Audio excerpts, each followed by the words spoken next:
Shalom bien-aimé. On passe à la lettre Baït. B en abri. On aurait pu continuer encore avec le halap, mais j'ai une exhortation dans mon cœur avec une parabole. Et dans cette parabole-là, il y a un mot qui est ressorti qui commençait par la lettre Baït. B. Donc, on va le regarder ensemble. Je vous montre ça à l'écran. Donc, la lettre Baït, c'est la deuxième lettre de l'alphabet. Je vous ai montré la charte. Il y a 22 lettres dans l'alphabet abri. Et le baït représente une maison. Tu vois? C'est comme la fondation d'une maison. Mais une maison dans le temps de Yahusha, là, on s'entend. Dans le sens qu'il y avait toujours une entrée par laquelle on passait. Et il y avait des différentes pièces. Donc, le baït, c'est une maison ou la fondation d'une maison. Ça, c'est le baït en paléo, qui est un peu plus moderne, et le baït, je ne sais pas comment le dire, bête. Il y en a qui disent bête, mais c'est vraiment baït. Et ça, c'est le moderne et calligraphique. Je mets un A pour la prononciation. Il y en a qui l'écrivent B-E-T, mais si on regarde vraiment dans l'original, il y a un yad. Donc, le symbole ou plus fréquent du baïd, ça représente le fils, OK, le fils qui est Yahusha. Ça représente une tente, le corps, la famille, être dans, contenir, habiter, l'intérieur, la bouche, paterner, viril, près et auprès. OK, ça c'est les symboliques générales. Maintenant, je vais vous faire ma petite exhortation avant de commencer. Pendant que je lisais ma parole, mon attention est allée vers Mattityahu 13, 18 à 23. C'est la signification de la parabole du semeur. OK, Yahusha a fait la parabole du semeur, mais là, pour pas que ma vidéo soit trop longue, on va tout de suite aller à la signification de la parabole. Donc, Yahusha dit, vous donc, je vais essayer de grossir mon écran, écoutez ce que signifie la parabole du semeur. Lorsqu'un homme écoute la parole du royaume et ne la comprend pas, l'adversaire vient et enlève ce qui a été semé dans son cœur. Cet homme est celui qui a reçu la semence le long du chemin. OK, parce qu'il y avait 4 terres. Celui qui a reçu la semence dans les endroits pierreux, c'est celui qui entend la parole et la reçoit aussitôt avec joie. Mais il n'a pas de racine en lui-même, il manque de persistance. Et dès que survient une tribulation ou une persécution à cause de la parole, il trouve une occasion de chute. Ça veut dire que, ah non, moi là, je comprends pas, ben, tu sais, il ne le mettra pas en pratique parce qu'il l'a pas compris. Celui qui a reçu la semence parmi les épines, c'est celui qui entend la parole, mais en qui les soucis du siècle et la séduction des richesses étouffent cette parole et la rendent infructueuse. Celui qui a reçu la semence dans la bonne terre, c'est celui qui entend la parole et la comprend. Il porte du fruit et un grain en donne 100, un autre 60, un autre 30. La bonne nouvelle, c'est que Père est un papa rempli d'amour. Et quand on ne comprend pas, OK, il va utiliser d'autres moyens. Souvent, il nous arrive des épreuves dans la vie, c'est un test dans le sens pour essayer de nous faire comprendre un principe. Et c'est pour ça qu'il faut voir les sujets d'épreuve comme un sujet de joie, parce que dans ça, il va nous amener à être plus persévérants. Il va nous donner, il va nous faire comprendre que les soucis de ce siècle, puis les séductions des richesses, c'est pas ça qui procure la vie. C'est pour ça qu'il ne faut pas se désespérer quand on sent qu'on ne porte pas de fruits. On n'a simplement qu'à demander, Père, il dit, si quelqu'un manque de sagesse, qu'il la demande à Yahuwah, qui donne sans faire de reproche. Dans le sens que Père comprend de quelle nature nous sommes faits. OK? Et en tant que jardinière, je sais très bien maintenant que quand une terre n'est pas fertile, il suffit de la travailler, justement, d'enlever les pierres, de rajouter de l'engrais, d'enlever les ronces, et tout à coup, de l'engraisser, et elle peut redevenir, ressusciter, elle peut redevenir, hein, susciter, c'est le même mot que devenir, elle peut redevenir une terre fertile. Donc, le mot que je trouvais intéressant, on va aller voir, la comprend. OK? Parce que si tu vois, en premier, c'est écoute la parole du royaume, mais ne la comprend pas. Ou il manque de persistance, il est étouffé. Mais Père veut que l'on comprenne. Et on va aller voir, selon l'abri, plus profondément ce que veut dire le mot comprendre. Puis, premièrement, avant de passer à l'abri, on va aller voir une référence croisée. OK? Dans les Écritures, une référence croisée, c'est que ça veut dire que Yahusha faisait référence à quelque chose des Écritures. Donc, Meshli, Proverbe 1, 1 à 7, je m'excuse, les minous m'ont dérangé. Proverbe de Salomon, fils de Daoud, roi de Yasharal, pour connaître la sagesse et l'instruction, pour comprendre. Le mot en abri que je veux qu'on aille voir, c'est Bean 0995. Les paroles de l'intelligence, Bean 0998. OK, c'est le même mot. Pour recevoir des leçons de bon sens, de justice et d'équité et de droiture, pour donner aux simples du discernement, au jeune homme de la connaissance et de la réflexion, que le sage écoute, et il augmentera son savoir. Et celui qui est intelligent acquérera de l'habileté pour saisir le sens d'un proverbe ou d'une énigme, des paroles des sages et de leurs sentences. La crainte de Yahuwah ou son respect, OK, respecter. La crainte de Yahuwah, c'est pas la peur, c'est le respect, la révérence. Est le commencement de la science ou de la sagesse. Les insensés méprisent la sagesse et l'instruction. Écoute, encore une fois, écoute mon fils, l'instruction de ton père et ne rejette pas l'enseignement de ta mère, car c'est une couronne, hein, ça nous fait penser au royaume, de grâce pour ta tête et une parure pour ton cou. Il y en a qui disent que la grâce, c'est quand Yahusha était là, mais on s'entend que celui qui mettait en pratique les instructions du Père était justifié par sa confiance en Yahuwah. Quand on est confiant en Yahuwah, on lui est fidèle. C'est un mariage, c'est une alliance. Donc, on voit que dans les proverbes, il nous parle d'une écoute et d'une mise en pratique. Donc, celui qui écoute la parole et qui la comprend. Parce que là, il nous parle de comprendre. On va aller voir ça dans l'abri. OK? On va aller voir le mot « being ». Je suis allée chercher dans les dictionnaires, comme je fais chaque fois, et dans les lexiques, et on voit que le mot « being », c'est discerner, comprendre, considérer, apercevoir, percevoir, connaître avec l'esprit, avoir du discernement, être intelligent, discret, prudent, regarder entre et parmi. Si on regarde les lettres, on voit que c'est le Baïd, qui est la fameuse maison, le Yad, qu'on a vu dans des capsules précédentes, qui est le bras et la main, qui est de la manifestation, le bras tendu, l'action, l'œuvre de quelqu'un. Et le Noun, c'est la semence, okay, qui représente la parole, la progéniture, la continuité, la descendance. Donc, en regardant, on va aller voir symbolique dans le sens, voyons, on cherche les mots matin, les racines abri ensemble.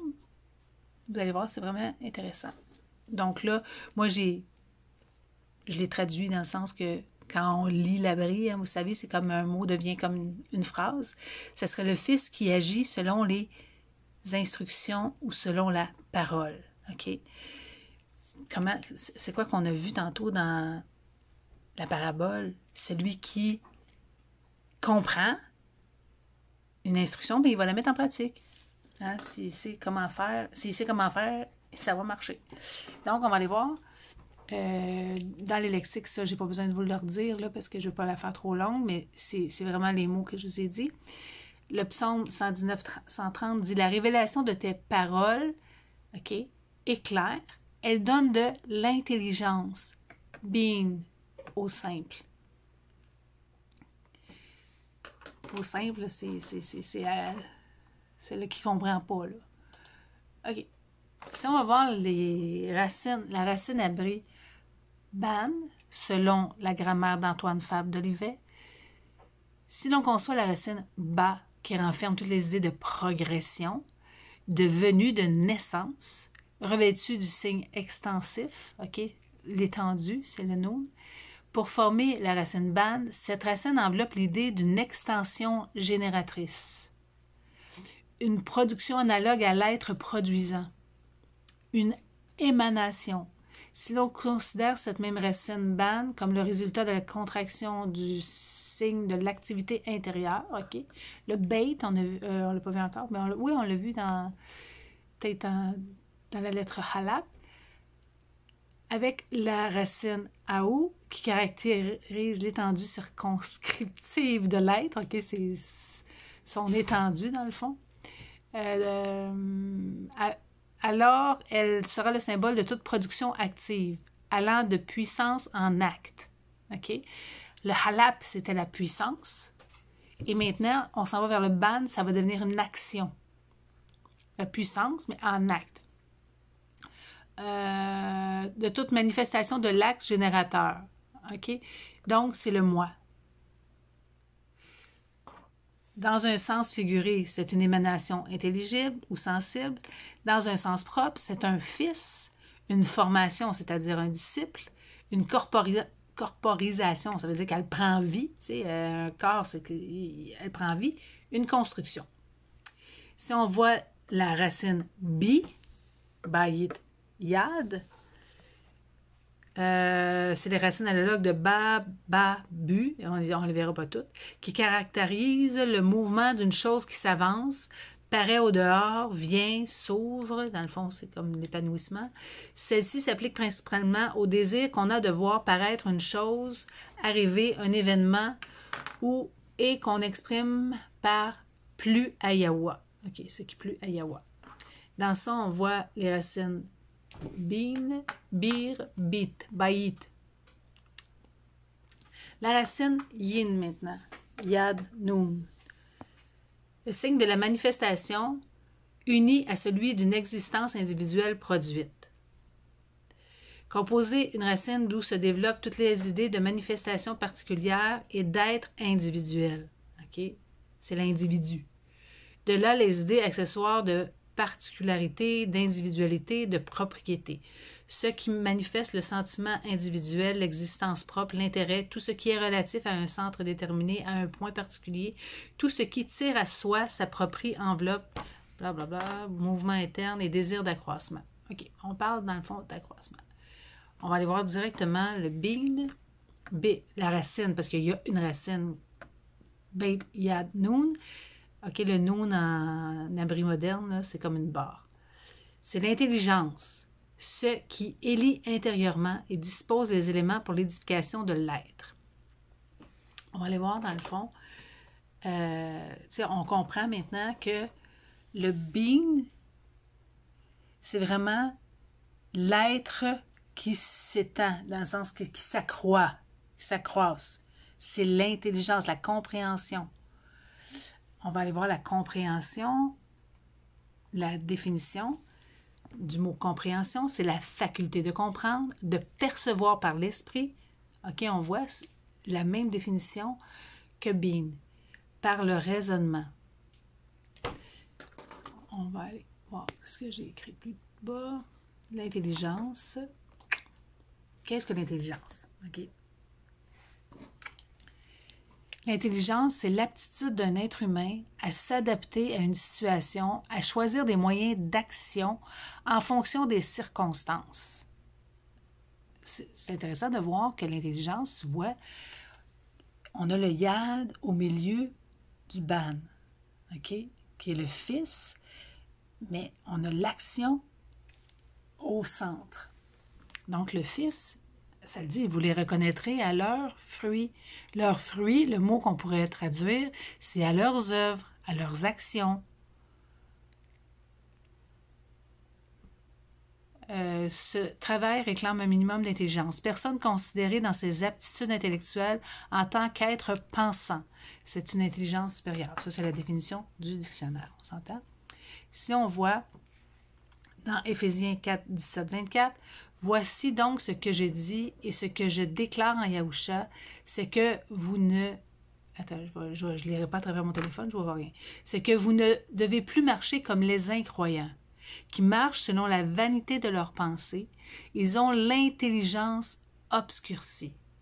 Ils sont étrangers à la vie de Yahuwah, à cause de l'ignorance qui est en eux, à cause de l'endurcissement de leur cœur. Okay? Le cœur et la conscience, l'intelligence, c'est synonyme. Ayant perdu tout sentiment, ils se sont livrés à la dissolution pour commettre toute espèce d'impureté jointe à la cupidité. Mais vous, ce n'est pas ainsi que vous avez appris ou connu Mashiach, qui est le titre de Yahusha. Si du moins vous l'avez entendu, et si, conformément à la vérité qui est en Yahusha, c'est en lui que vous avez été instruit à vous dépouiller, eu égard à votre vie passée, du vieil homme qui se corrompt par les convoitises trompeuses, à être renouvelé dans l'esprit de votre intelligence et à revêtir, l'homme nouveau créé selon Yahuwah dans une justice et une sainteté que produit la vérité. OK? Et ça, c'est toujours, on pense toujours à la parabole qu'on a vue tantôt. OK, discerner. C'est la capacité à apprécier avec justesse et clairvoyance une situation des faits. Car Yahuwah m'est témoin que je vous chéris tous avec la tendresse de Yahusha Mashiach. Et ce que je demande dans mes prières, c'est que votre amour augmente de plus en plus en connaissance et en pleine intelligence pour le discernement des choses les meilleures, afin que vous soyez purs et irréprochables pour le jour de Mashiach, remplis du fruit de justice qui est par Yahusha Mashiach pour l'estime de la louange de Yahuwah. On voit que quand Yahusha nous parlait d'entendre la parole et de la comprendre, puis il dit qu'il porte du fruit, ça veut dire qu'il comprend les principes de vie et il les met en pratique. Mais tant qu'un enfant ne comprend pas, OK, parce qu'il est distrait, OK, quand tu essaies d'apprendre à un enfant quelque chose et qu'il est distrait, OK, il est préoccupé ou il est nonchalant, ben il ne pourra pas mettre les principes et porter le fruit. Et dans le sens, ses actions ne reflèteront pas ce que Père veut de nous, dans le fond. OK. L'intelligence, on l'a vu. Discerner.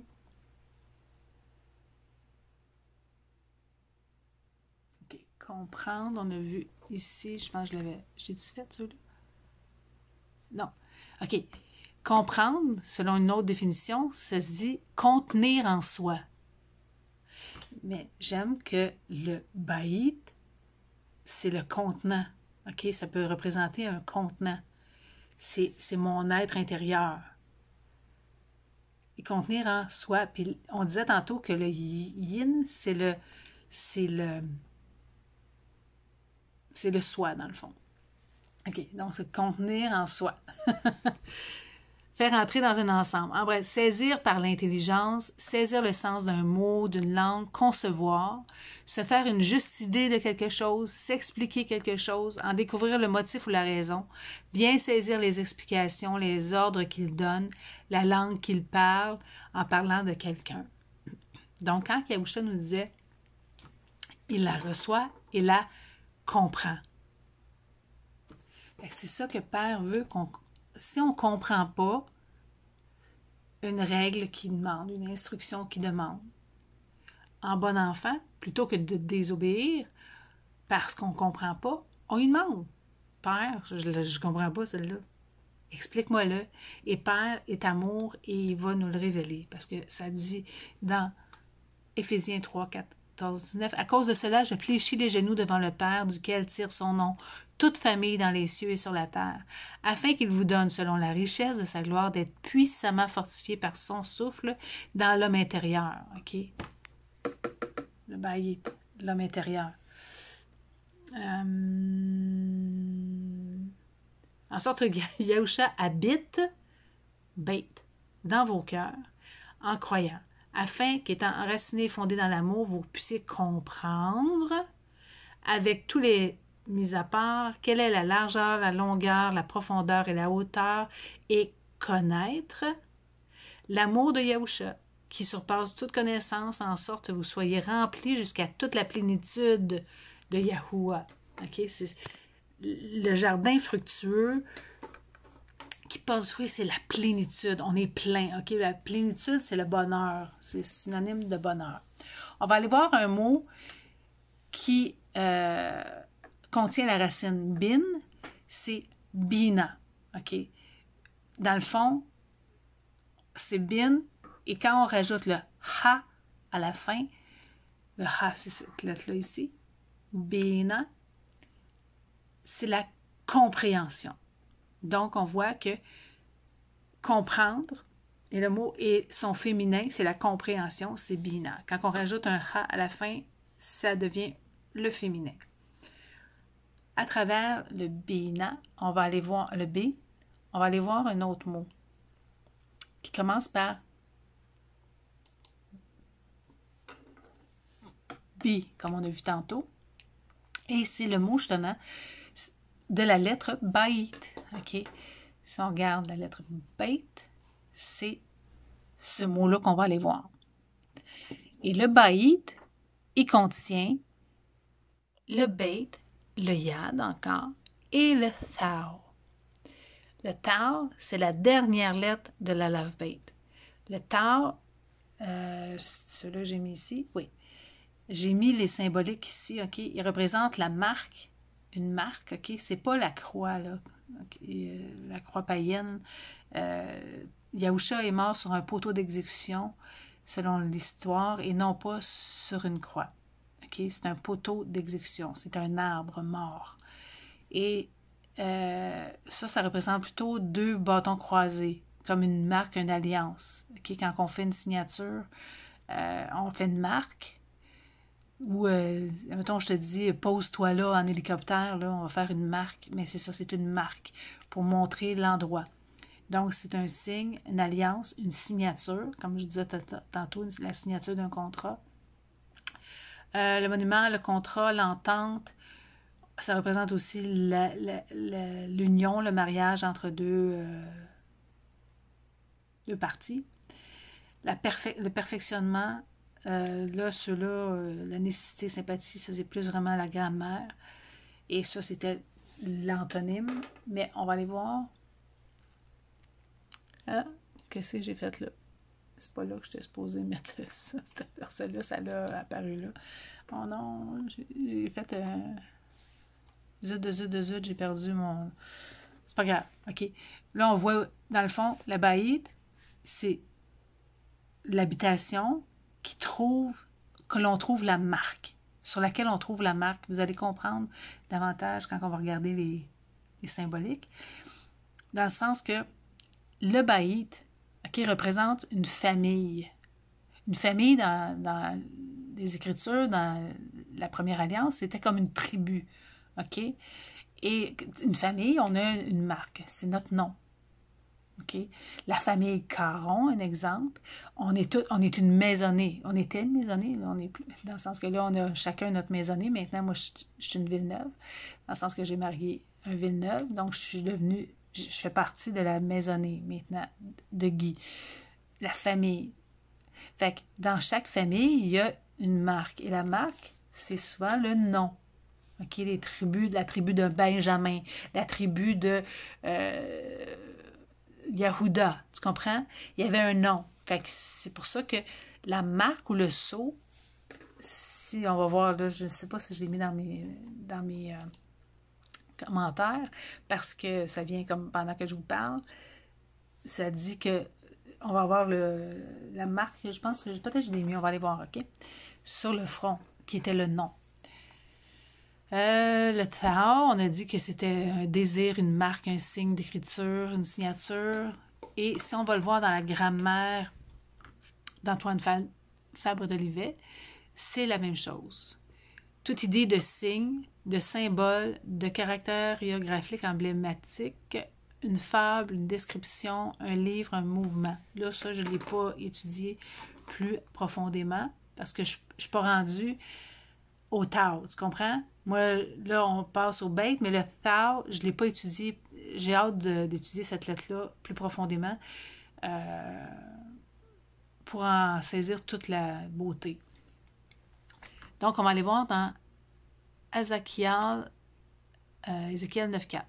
Yahuwah lui dit, « Passe au milieu de la ville, au milieu de Yerushalayim, et fais une marque, un Tao, OK, une marque sur le front des hommes qui soupirent et qui gémissent à cause de toutes les abominations qui s'y commettent. » OK, Yahuwah, il disait ça. Mais fais-leur une marque, comme ça, si tu regardes dans le verset suivant, il les détruira pas. Ça dit, tuez, détruisez les vieillards, les jeunes hommes, les vierges, les enfants et les femmes, mais n'approchez pas de quiconque aura sur lui la marque. Et commencez par mon sanctuaire. OK? La marque, c'était comme, c'est mes brebis. Tu sais, une brebis, on va la marquer d'un sceau pour dire qu'elle lui appartienne. Donc, Père est en train de dire à Ézéchiel, ben, marquez ceux qui m'appartiennent.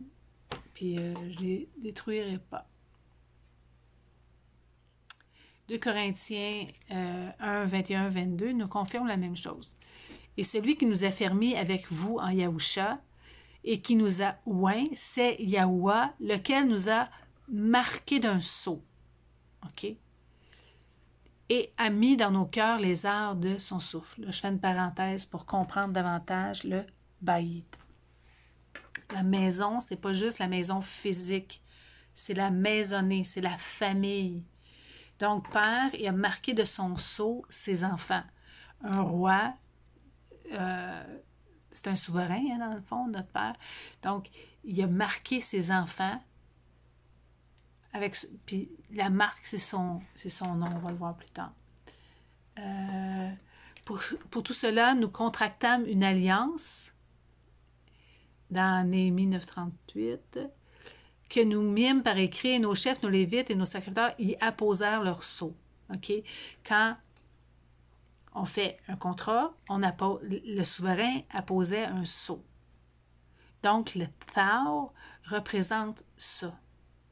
Le sceau, l'alliance, le sceau de l'alliance. Bon.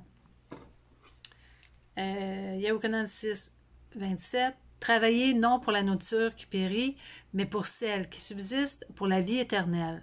La vie éternelle, hein, c'est la parole de vie. Et que le Fils de l'homme, Yahusha, vous donnera, car c'est lui que le Père, que Yahuwah a marqué de son sceau. Tu vois? Donc, c'est lui le Tao, la marque. Travailler non, ça je l'ai vu. Détruire, OK. Là, on va aller voir le mot Baït représente aussi le temple. OK? Ça représente une habitation, une tente, un palais, un temple. Yahusha a dit, détruisez ce temple. Dans le fond, il parlait de ce corps, cette maison, et en 3 jours, je le relèverai. Yahusha lui répondit, détruisez ce temple. OK, je vous donne différents versets. Et en 3 jours, je le relèverai. Les Yahudim dirent, c'est le vrai terme pour les Juifs, il a fallu 46 ans pour bâtir ce temple, et toi, en 3 jours, tu le relèveras. Mais il parlait du temple de son corps. Donc, le bait représente aussi son corps. Je l'ai écrit quelque part. Je l'ai-tu oublié? Ben oui, j'ai oublié de l'écrire. En tout cas, mais le bait représente aussi ton corps, comme la tente. Et si on regarde, ça nous dit dans 1 Corinthiens 3,17, si quelqu'un détruit le temple de Yahuwah, Yahuwah le détruira. Car le temple de Yahuwah est mis à part et c'est ce que vous êtes. OK? Nous sommes le temple, nous sommes ceux qui ont cru en Yahusha et qui ont reçu le souffle de Père, sont le temple de Yahuwah. Yahuwah n'habite pas dans des maisons bâties par les hommes, mais dans son peuple. Donc, c'est ce que m'a fait fier. Là, j'aurais voulu faire plus long pour le baïd, mais je ne veux pas que ma capsule soit trop longue. Donc, on a compris que c'est une maison physique, mais aussi une maison symbolique. Quand on parle de la maison, je pense que j'ai mis des versets qui en parlent.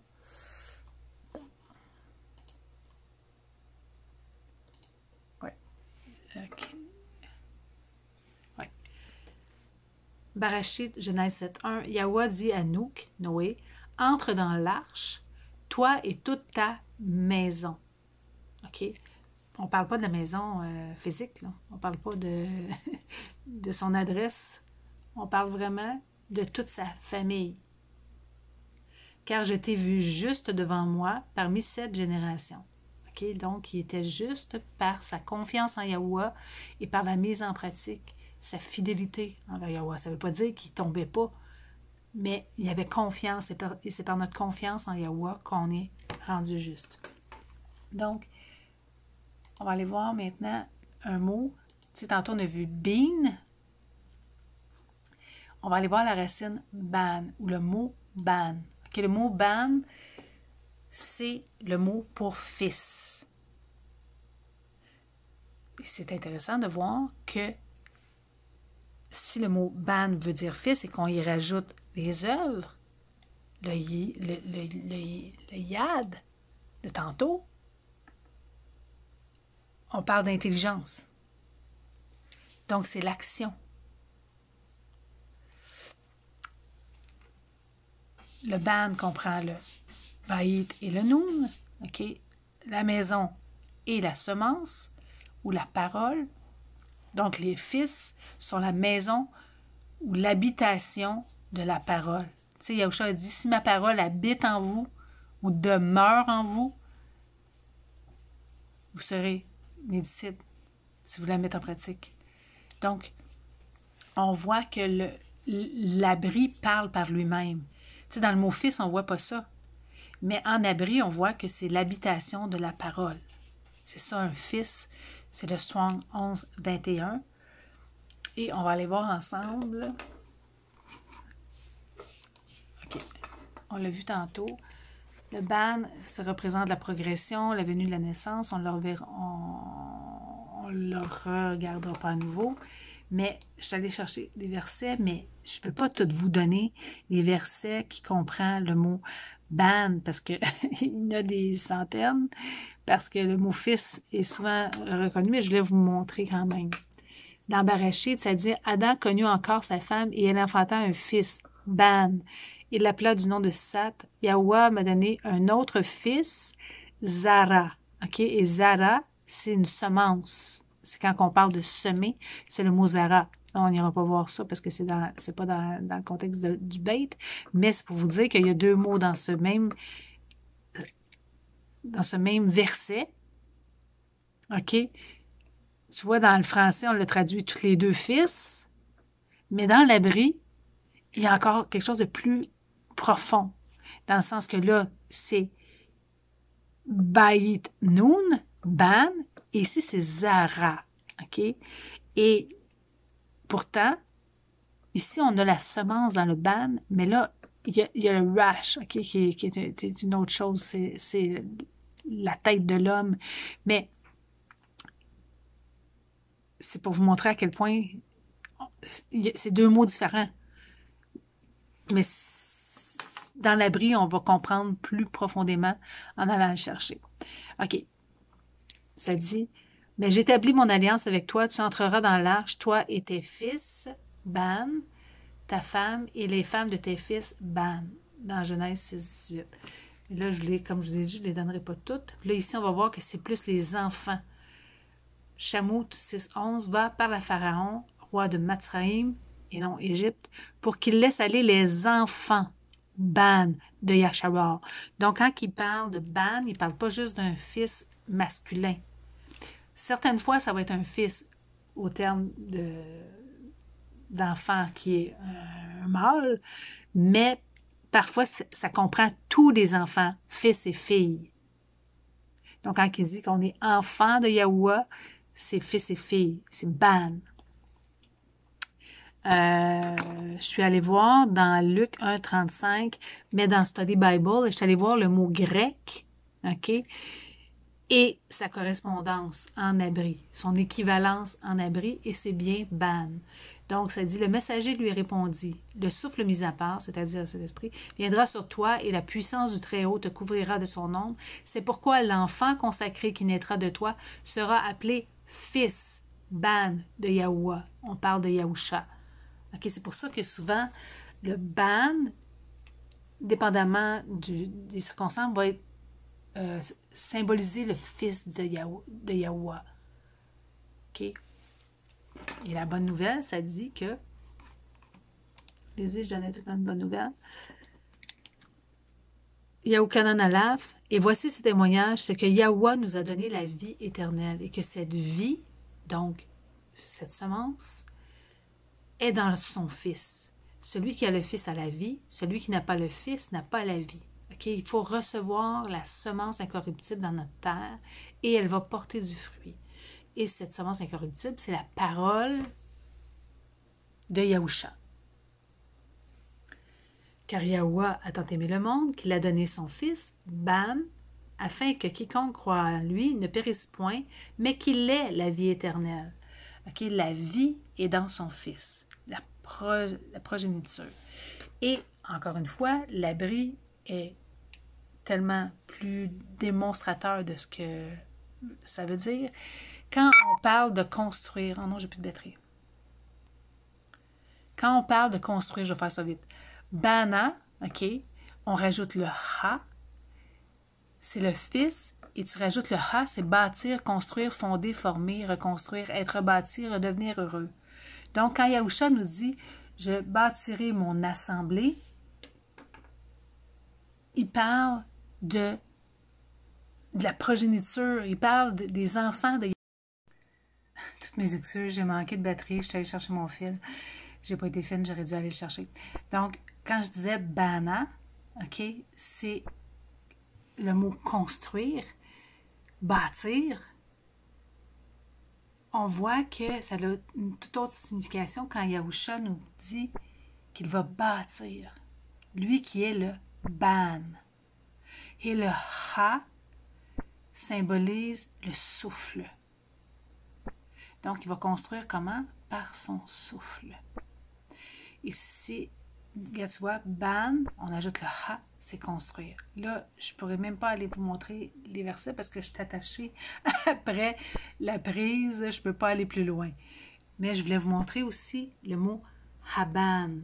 OK? Aban, si on met le halap en avant du ban, on parle de pierre, de force, de fermeté, de corps solide, de poids, de rocher protecteur. Yahusha nous dit qu'il est la pierre angulaire. Okay, la pierre angulaire, c'est celle-là, là, la pierre de l'angle. C'est celle qui donne la force ou la structure, la fondation à la structure. Donc, Yahusha, c'est notre fondement.